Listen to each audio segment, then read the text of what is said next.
when you get started with Kubernetes, it's very easy, and with the cloud native landscape, it's very easy. Oh, how do I solve this? Oh, I add this component, and I add this other component, and I add this other component. Then you have like 20 something controllers with hundreds of configurations and so on, right? So if you do this in a, let's say, rush way, or you do it as a proof of concept, and that proof of concept ends up being the thing that you are running in production, you may want to go over it and look, how can I simplify this? Can I take advantage of this component and maybe eliminate other things? Simplifying things usually means you have a better understanding of your system, and that makes the system more secure.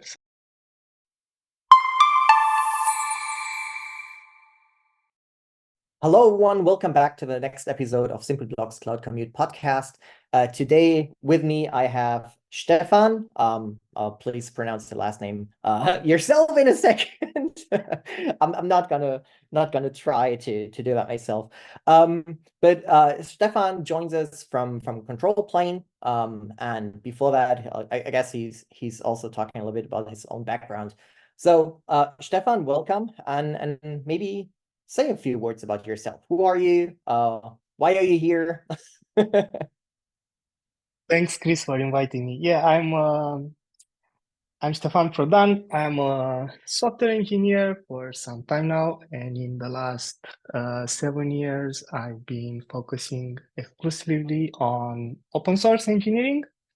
I've been involved with the CNCF Flux CD project for all this time, and I've developed some of my own sub-projects inside Flux CD, like Flagger, for example, which is a continuous delivery and progressive delivery side of that. And yeah, I help architect and shape the current version of Flux, which is version 2. And yeah, my passion is around, working with in the cloud native ecosystem with Kubernetes, and build solution on top of that. All right. Yeah. You said Flux CD, and I think we're gonna come back to that in a second. Right now you're working with a company called ControlPlane, and from what I see on the website, that is a security cloud native security consultancy. Let's put it that way. So maybe say a few words about the company itself. Yeah, so the company is from London, but we are distributed around the globe. It's a security company which focuses on threat modeling. We do pen testing for Kubernetes environments. We do architectural designs for your continuous integration and delivery pipelines, with a focus on security, of course, and compliance.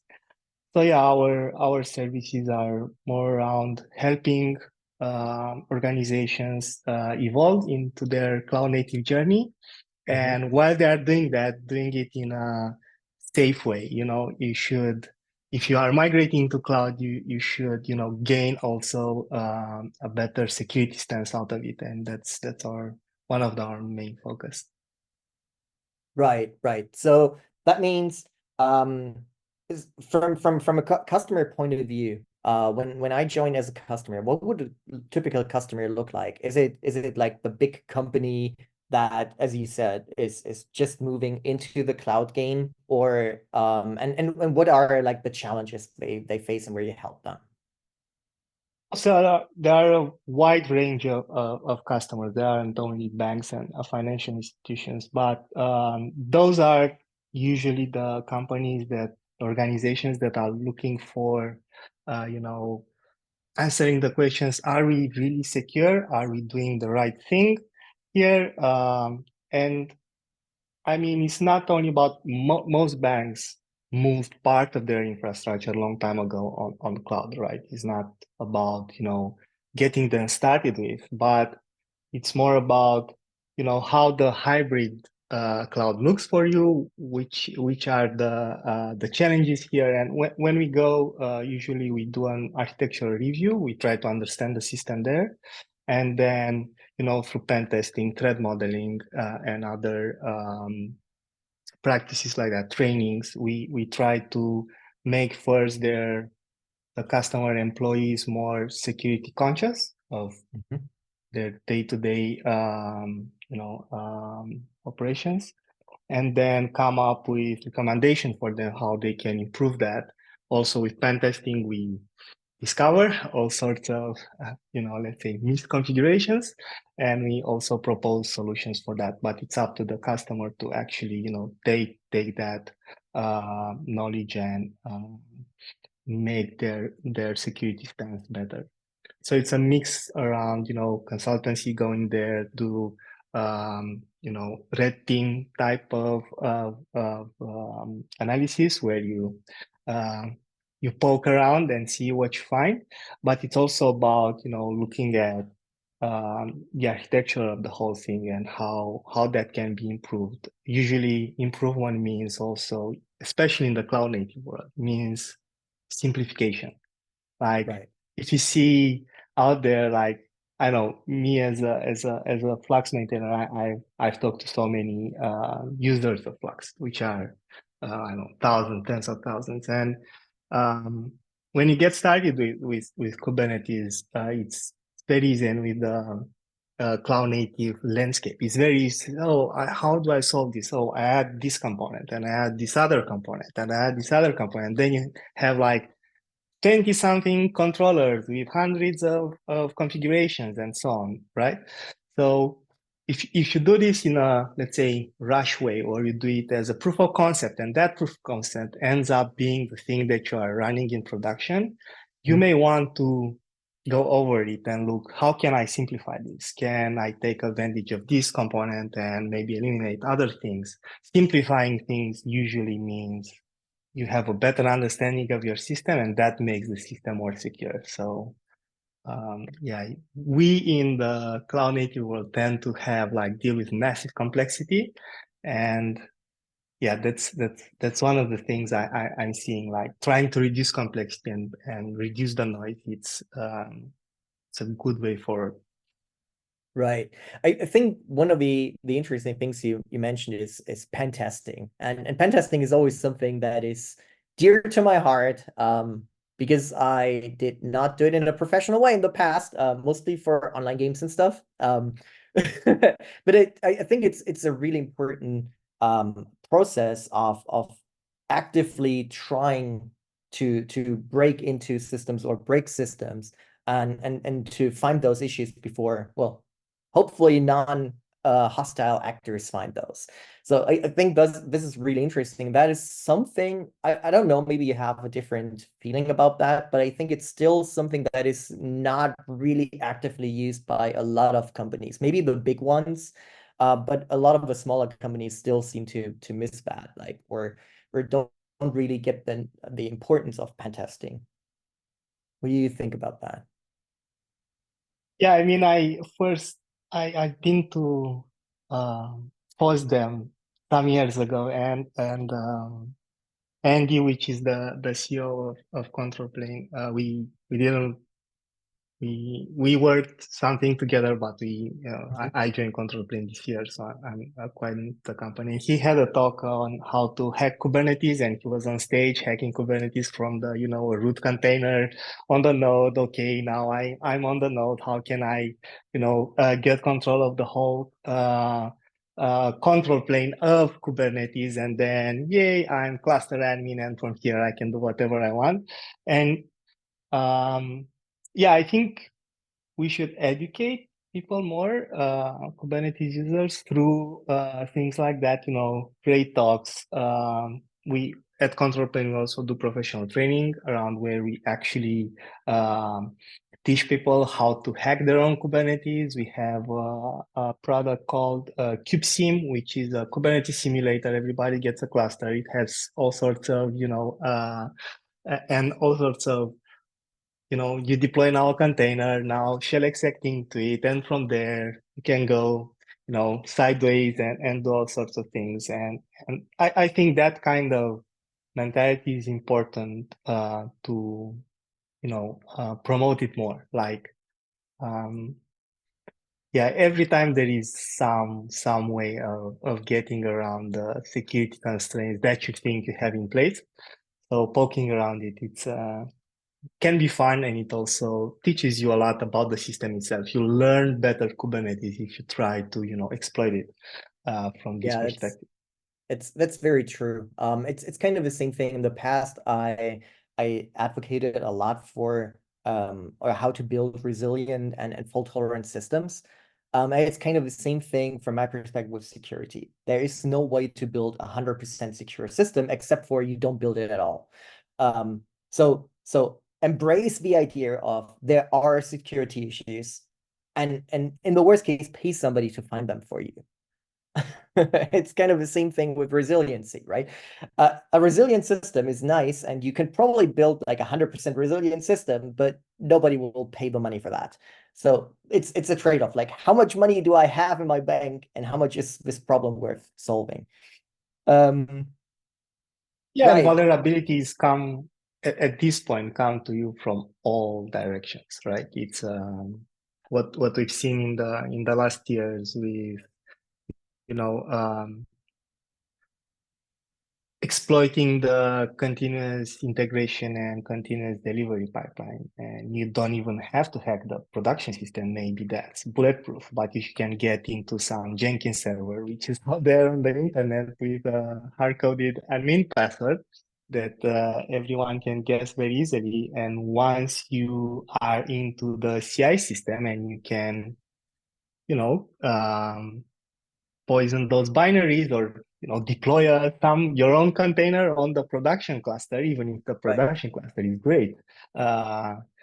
You are Or there through the pipeline, right? So right, or even worse, you're gaining the trust of a maintainer over years of contribution just to sneak in something into the CI/CD pipeline, which is the XZ thing was like completely mind-blowing to me, that somebody will invest so much time up front just to anyway.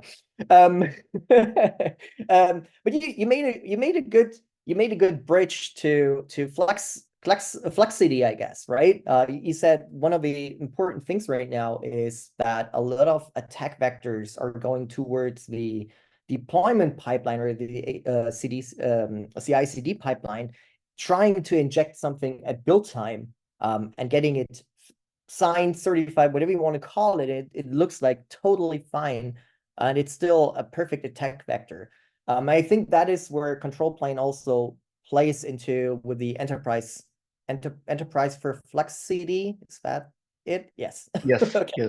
yes. So yeah, FlexCD being a CNCF project, you as a company, even if you hire maintainers, you are not allowed to say enterprise FlexCD, because FlexCD is the brand of CNCF. So, and we also, it's ControlPlane Enterprise for FlexCD. Some other company tomorrow can offer the same thing, and there is their enterprise offering for this particular project. So Right. that's the naming there.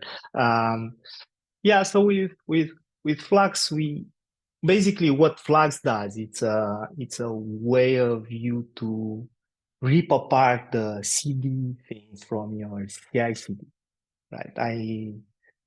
I truly think CI/CD shouldn't happen in one tool, or be a thing that's like this huge monolith that builds all the code, has access to all the sources, produces artifacts, then also connects all your production systems and deploys those artifacts, right? Having this kind of monolith, maybe it sounds easier to get started, but if you look from a security perspective and also from a scaling perspective, it becomes a single point of failure and a major vulnerability infrastructure that you have in there. Also, there is this mentality where, especially CI systems are not, people don't think of them as part of your production environment, right? So, Yeah, sure.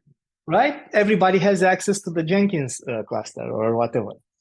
But production is secure. Only SRE people have access there. Well, if the CI system has a kubeconfig with cluster admin rights because it needs to deploy all things on the cluster, then you either think of it as your production system, or you adopt a pattern like GitOps, for example, what FluxCD implements, where you move the continuous delivery side inside your production, where the thing that deploys on the cluster is running in the cluster, and it's subject to Kubernetes, RBAC, Kubernetes, security constraints, network policies, and you apply the same,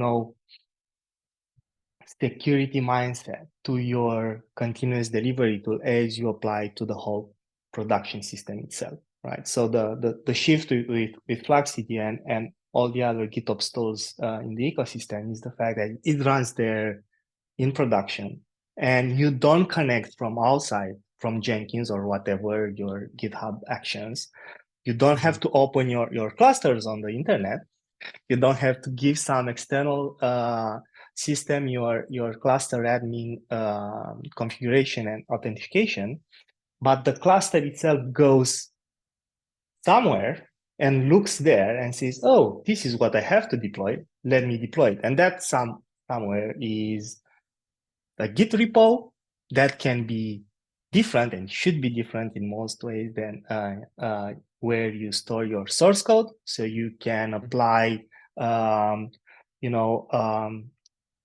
constraints on who has access to the Git repository where my production system is defined.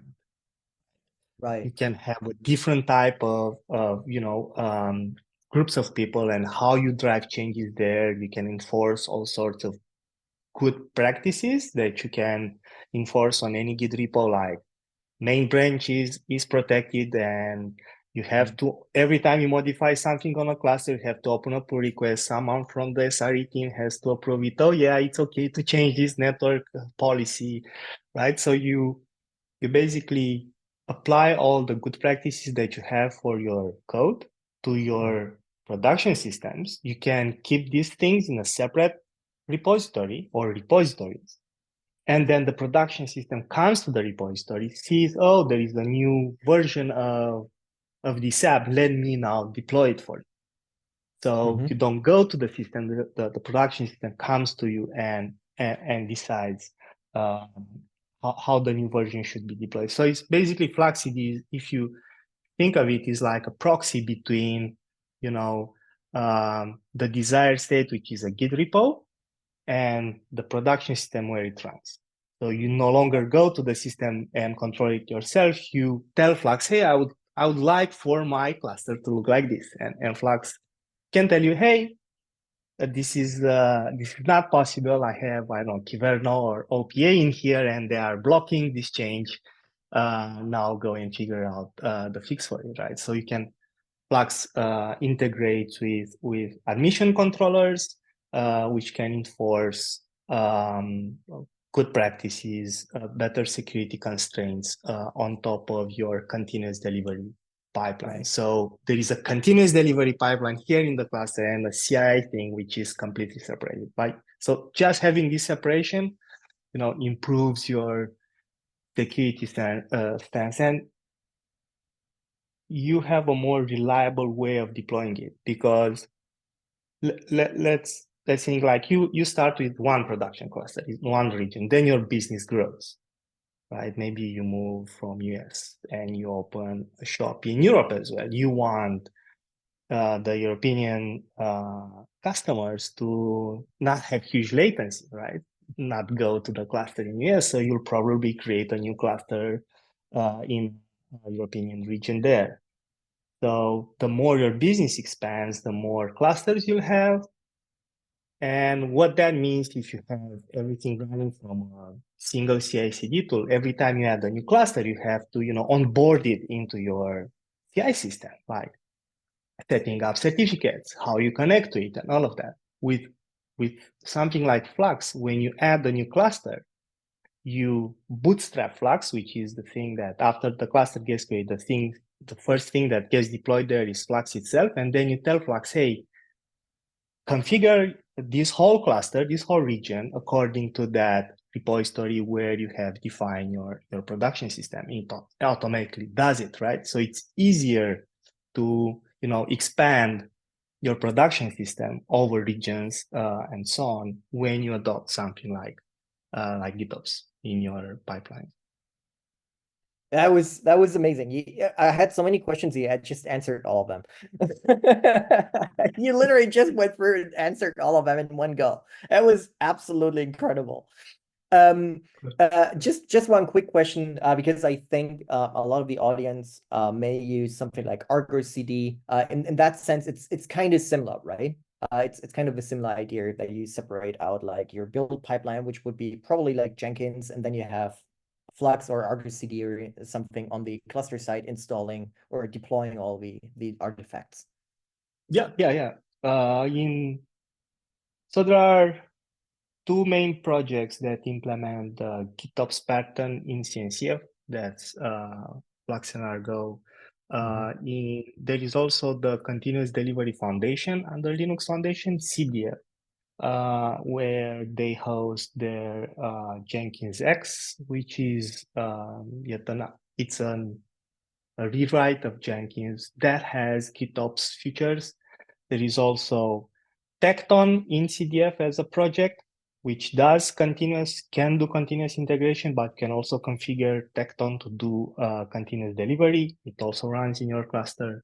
And there are other projects out there which have begun implementing GitOps features into it. So GitOps is quite mature as a way of doing continuous delivery right now. It's far away from when I started with it 7 years ago, which felt like, well, what is this GitOps thing? Right now, people actually get it. And GitOps as the idea is not new. It's not something that we invented in the cloud native space. It's an idea. It's an old idea that Puppet did the same exact thing way before Kubernetes, right? With the agents and everything. So it's the idea that you have some kind of agent in your production system that pulls the desired state from outside and tries to change the system and make it fit into what you have described is over 12 years old and in practice, right? Puppet did really good back then. So yeah, I agree. The whole GitHub things, it's one of those things which is around for a while that never had a real name, but people done it for quite a while.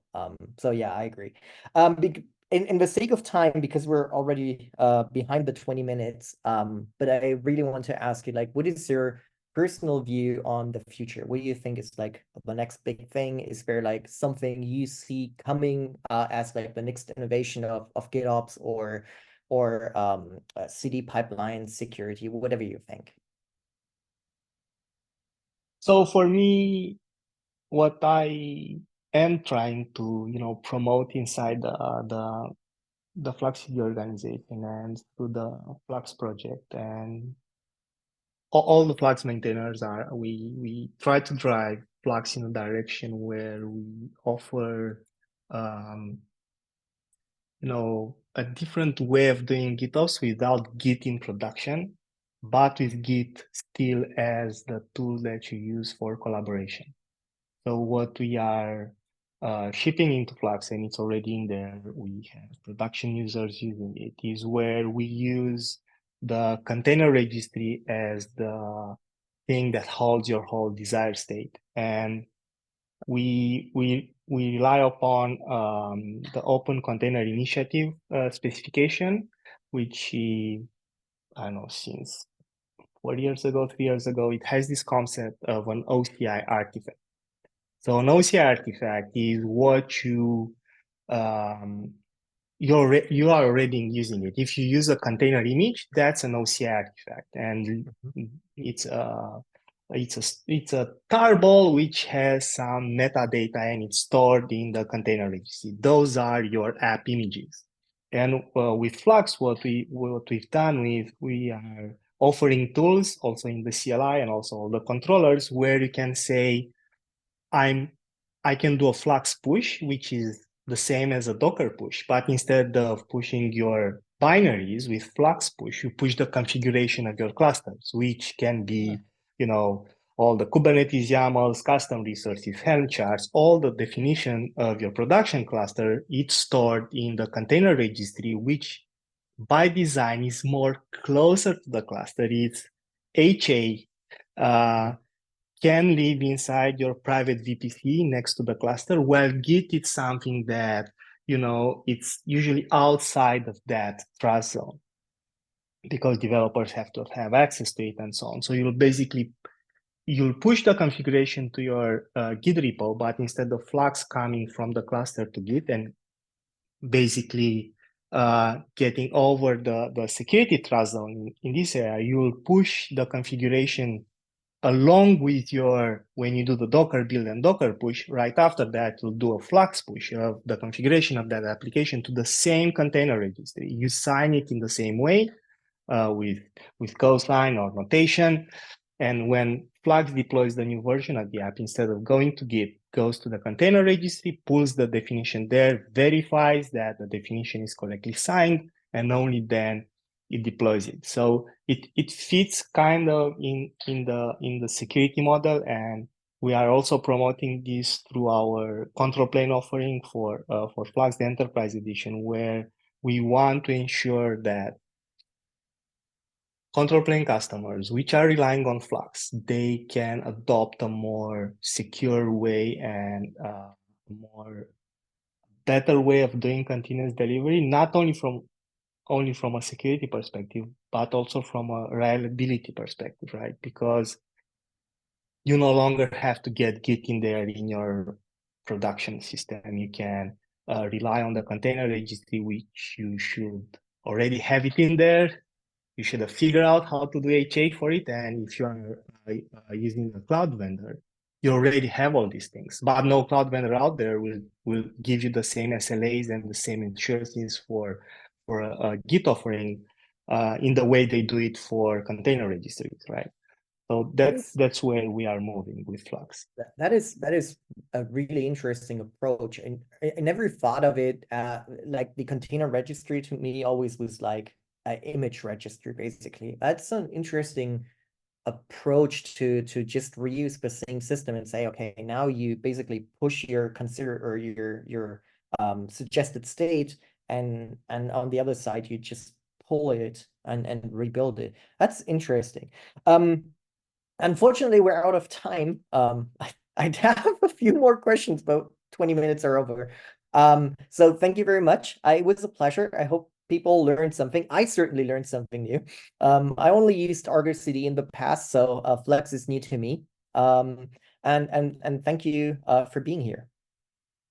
Thank you, Chris. Thank you for inviting me. Yeah, and yeah, please try Flux. You'll love it. Yes, please try Flux. And until next week when you come back and listen to the next episode, you have 1 week to try Flux now. Thank you very much for being here. And hear you guys next week, or you hear me, whatever. See ya.